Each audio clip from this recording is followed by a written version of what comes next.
Turkmenistan je bývalý štát Sovietskeho zväzu. Leží v strednej Ázii pri pobreží Kaspického mora a na ploche 9-krát väčšej než je Slovensko, v ňom žije sotva 7 miliónov ľudí.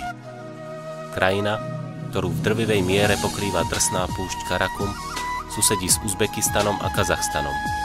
No horúce sú najmä hranice s Iránom a Afganistanom.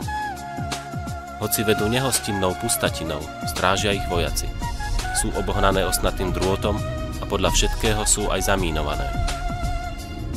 Jedinou možnosťou, ako prejsť cez územie bez miestneho sprievodcu, sú tranzitné víza. My do Turkmenistanu prichádzame z Iránu do pohraničného mesta Šarax cez rieku Tejen a 1200-kilometrovú vopred schválenú trasu musíme absolvovať za 5 dní. Nezdá sa to veľa, ale niečo na tom nesedí.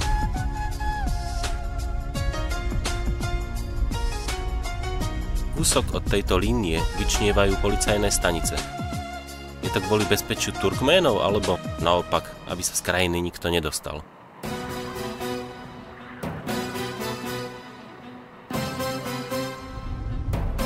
Onedlho začíname chápať, o čo tu ide. Sme pod drobnohľadom.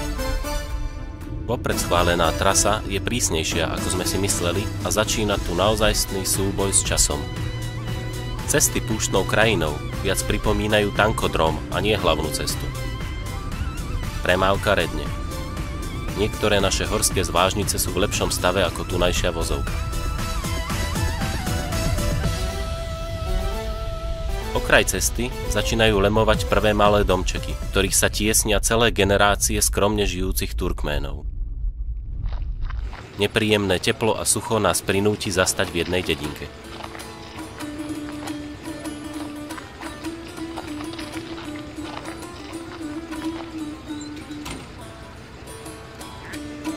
Zastavujeme sa v miestnom pohostinstve, kde spoznávame miestne obyvateľstvo pri gumari, miestnom pive.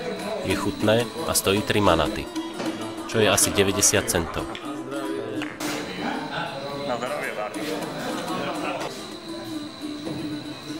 Turkméni žijú skromne, záľubu v blahobite nenachádzajú.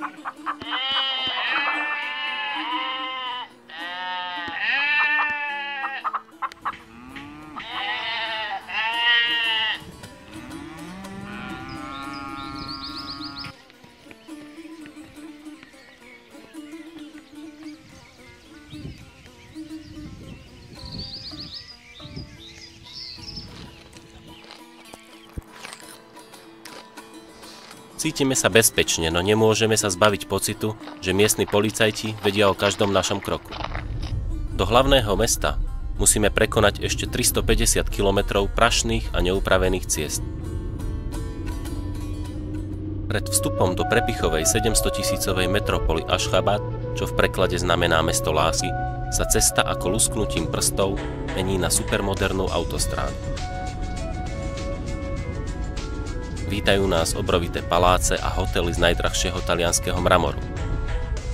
Mrakodrapy, zábavné parky na spôsob Disneylandu, klimatizované zástavky autobusov, mestské parky a neveľký dopravný ruch. Chýba tu však život. Nie len cez deň, ale aj v noci. Nesmie sa tu fotiť ani filmovať, avšak zisťujem, že je to asi v celom Turkmenistane.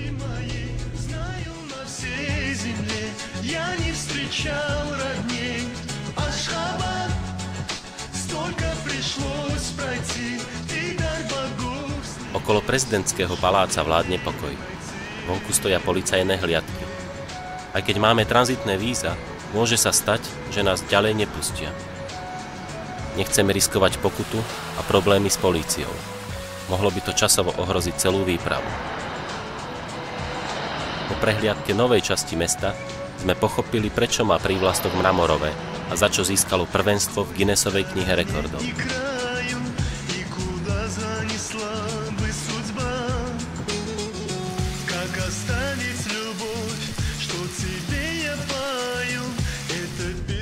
Živšie začína byť až tu, v starom meste.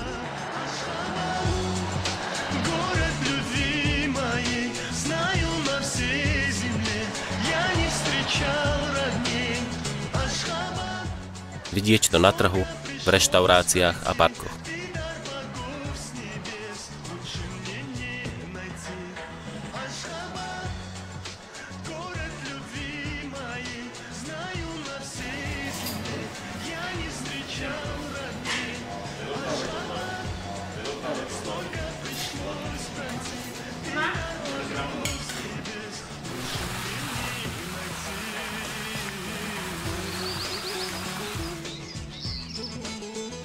Pred 65 rokmi Ašchabád so zemou zrovnalo ničivé zemetrasenie. Zahynulo pri ňom viac ako 100 000 ľudí, vrátane matky a bratov bývalého turkmenského prezidenta Sapar Murata Niyazova, zvaného Turkmenbaši. Ten rozhodol mesto nanovo vybudovať. Vládol tvrdou rukou a zrušil všetko, čo mu pripadalo málo turkménske. Zatvoril kiná, zakázal spevákom spievať na playback a Turkménom ukazovať zlaté zuby. Preto tu okrem pamätníkov nezávislosti a pomníkov nebohého otca Turkménov stojí aj socha pripomínajúca túto katastrofu. Obrovský bronzový bík dvíha na rohoch popúkanú zemeguľu, na ktorej má žena na rukách malé dieťa. Symbol budúcej nádeje nie je nikto iný ako malý Turkmenbaši. Ruhnama, v preklade knižná duša, ktorej tu postavili pamätník, bola hlavnou ideologickou knihou Turkménov a v škole sa ju povinne učil každý naspamäť. Neoficiálnym symbolom Ašchabádu je vyhliadková väža, 70 metrov vysoká trojnožka. Väža neutrality a jej 3 podstavce symbolizujú samostatnosť, neutralitu, Ruhnamu. Okolo väže sú stožiare s vlajkami štátov, ktoré uznali Turkménsko, vrátane našej krajiny. Na jej vrchole opäť stojí pozlátená socha Niyazova, vysoká 12 metrov. Vodcova skulptúra sa ako slnečnica každý deň otáča za slnkom, no on sám ostáva v jej tieni. Za hlavným mestom pri dedine Bačgir sa nachádza stará archeologická oblasť Nusa. Z Ašchabádu sa sem dá dostať aj pešo po vodcovej ceste zdravia, no pri teplote 45 stupňov Celzia to vzdávame. Starobilá pevnosť Nus pamätá staré časy Partskej ríše. V stredoveku patrila k významným kultúrnym a obchodným centrám ríše, ktorá vznikla po smrti Alexandra Macedónskeho. Žiaľ, zachovala sa len veľmi malá časť, ktorá je teraz pod patronátom Svetového dedičstva UNESCO. Po prehliadke ruín a trónnej sály sa zastavujeme u miestnej rodinky. Prekvapivo chvália režim v krajine. V Turkmenistane majú majitelia osobných aut poloročný nárok na 720 litrov pohodných hmôt zadarmo. Okrem toho je zadarmo aj školstvo, lekárska starostlivosť, voda, elektrina, plyn a aj soľ. Za slušné živobytie sa musí každý obyvateľ Ašchabádu raz ročne podriadiť povinnému chudnutiu na chodníku zdravia, ktorý dal prezident Berdimuhammad vybudovať len kvôli tomu, že turkmenská populácia priberá. Vodca ich sem tam skontroluje z vrtuľníka. Zdá sa vám to smiešné? Pozrite sa na okolité krajiny, najmä Afganistan, a potom nás súďte. Väčšine Turkménov sa žije oveľa lepšie než za Sovietskeho zväzu a tých pár nariadení Turkmenbašiho zákona pretrpíme, hovorí miestny.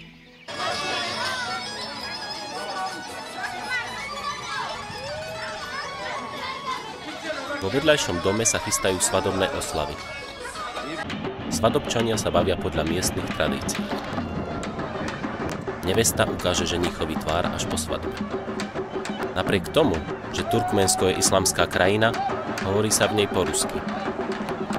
Študentky nosia rovnošaty a ženy dlhé šaty s krátkými rukávmi, po niektoré už aj krátke sukne a blúzky s ramienkami. Mimochodom, ak sa chce cudzinec oženiť s Turkménkou, musí za to zaplatiť štátu.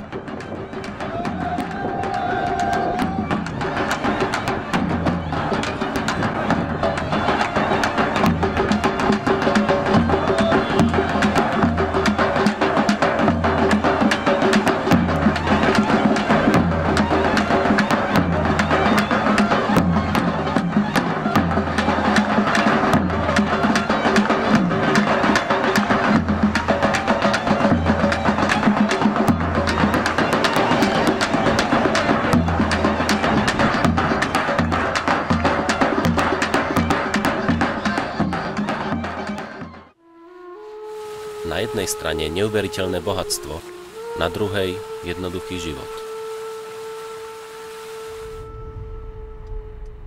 Dedinku z juhu lemuje pohorie Kopedak. Toto sopečné pohorie je zaujímavé svojimi bizarnými tvarmi a prírodným podzemným jazierkom Cove Ata. Vstup do jaskyne je v úbočí pohoria. Cove Ata, otec jaskýň a jazier, je najväčšia jaskyňa v pohorí Kopedak, ktoré tvorí prírodnú hranicu s Iránom.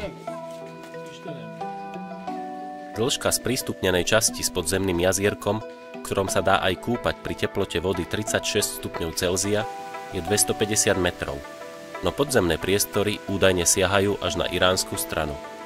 Vo vzduchu v jaskyni je cítiť sírovodík a spôsobuje mierne omámenie. Jaskyňa má ešte jedno prvenstvo. Nachádza sa tu najväčšia kolónia netopierov v celom bývalom Sovietskom zväze. Ja dávam prednosť vrcholu Cove Ata Dagu. Svah naberá na strmosti a prevýšenie je 730 metrov. Vrchol sa nachádza vo výške 990 metrov nad morom a z neho sa naskytuje pohľad na blízke okolie Bahardénu.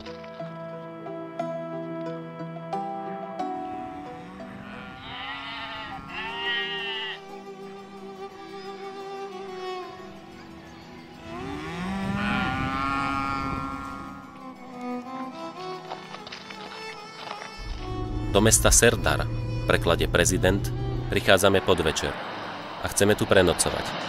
Márne však hľadáme hotel. V 50-tisícovom meste totiž žiaden nie je. Pridali sa k nám aj dvaja Nemci na motorke Ural a spoločne nachádzame nocľah u miestnej rodiny Sacharovej. Pohostia nás tým, čo majú. Sú to naozaj veľmi milí ľudia. No nevyhli sme sa policajnej kontrole, ktorá vtrhla do súkromia a chcela vidieť tranzitné víza. A tých pár cudzincov v krajine si vedia poriadne postrážiť. Uspokojení odchádzajú a my pokračujeme večerným rozhovorom s domácimi, ale aj s našimi spolubývajúcimi Nemcami, ktorí sú na ceste už 4 mesiace. Prešli Ruskom na Bajkal cez Kazachstan a Uzbekistan. Skoro ráno vstávame a lúčime sa s rodinou, ktorej dávame suveníry, pretože peniaze nechcú. Zaželajú nám šťastnú cestu a spolu s nemeckou dvojkou odchádzame smerom do Balkanabadu. Značne sa otepľuje. Na cestách pribúda piesok a v okolí aj piesočné duny. Ani púšť Karakum nás nešetrí a jej teplý dych cítime na vlastnej koži.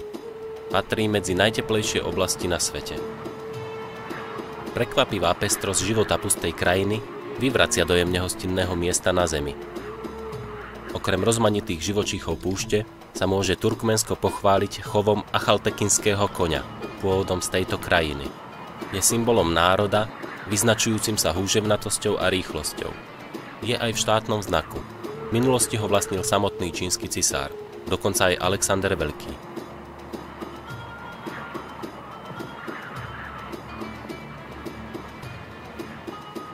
Denná teplota tu bežne prekročí hranicu 40 stupňov Celzia, čo nepridáva na pokoji posádke. Právom sa obávame o technický stav vozidla. Porucha v tomto nehostinnom teréne by viedla k značnej strate času a neskorému príchodu na hranicu. Znamenalo by to vysokú pokutu a možno aj väzenie.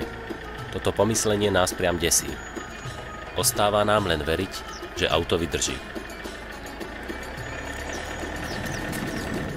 Od mesta Turkmenbaši nás delí cesta v dĺžke 120 km neupravených ciest. Je to najväčšie prístavné mesto v Turkmenistane. Turkmenbaši, predtým Krasnovodsk, leží na brehoch Krasnovodského zálivu, no nie je moc osídlené a pôsobí pusto. Podľa miestnych živšie má byť o okolo 12 km ďalej na brehoch Kaspického mora, v meste Avaza. Majú pravdu. Neveríme vlastným očiam, keď sa pred nami odkrýva luxusné letovisko Avaza, pripomínajúce dubajské rezorty. Sú tu prepichové hotely, umelé zátoky s vodným parkom, piesočné pláže a nechýba tu ani jachtársky klub.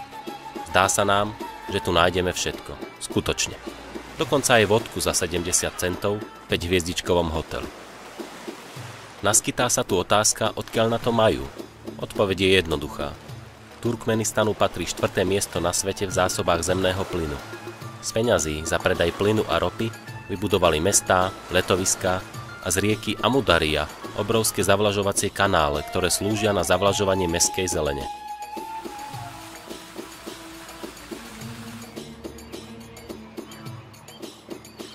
Daňou je prerušený prítok do Aralského jazera, ktoré sa vysúša, a je to vraj druhá najväčšia prírodná katastrofa po Černobyle.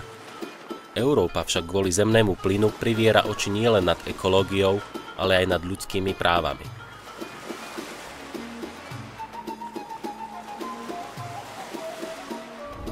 Posledné mestečko Bekdaš leží v hraničnej zóne. Je to priemyselné mesto, kde sa ťažia hlavne minerály a soly. Nachádza sa tu aj rafinéria na jedlú soľ, kde miestni nachádzajú prácu.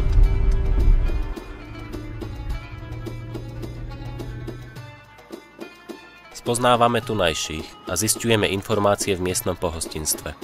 Krčmár nám oznamuje, že včera bola hranica zatvorená. Nevie prečo, ale v poslednej dobe je to časté. My len dúfame, že bude otvorená a za posledné manaty si kupujeme vodku.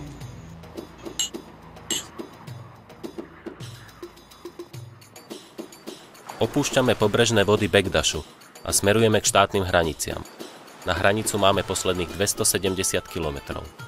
Nevieme, aké budú cesty a čo nás tam čaká. Máme už len pár hodín posledného dňa platných víz a jediná cesta sa tu extrémne zhoršuje. Prechádzame strážne stanovištia a absolvujeme rutinné kontroly. Po kontrole dokladov nám vysvetľujú, že nesmieme mať fotky a zábery zakázaných objektov. Takže sme sa museli podrobiť kontrole snímkov. Mazanie snímkov im zjavne robilo radosť a zdalo sa nám, že v Turkmenistane je asi všetko zakázané fotiť a filmovať. Prepúšťajú nás na poslednú hraničnú kontrolu na území nikoho. Slimačím tempom si razíme cestu polopúšťou k hraničnému prechodu z Turkmenistanu do Kazachstanu, do ktorého nie sú vybudované žiadne oficiálne cesty. O značení ani nevraviac. V presne vytýčenej trase je tento bod označený ako konečný. Po nekonečnej ceste v úmornej horúčave prichádzame konečne k hraničnej budove a vypíšeme posledné doklady potrebné k prekročeniu hraníc. Podrobíme sa ďalšej dôkladnej kontrole a po zmazaní posledných, údajne nevhodných snímkov opúšťame režim, ktorý stavia zlaté sochy a s úctou spomíname na dobrosrdečných Turkménov. Tento súboj s časom skončil napokon úspechom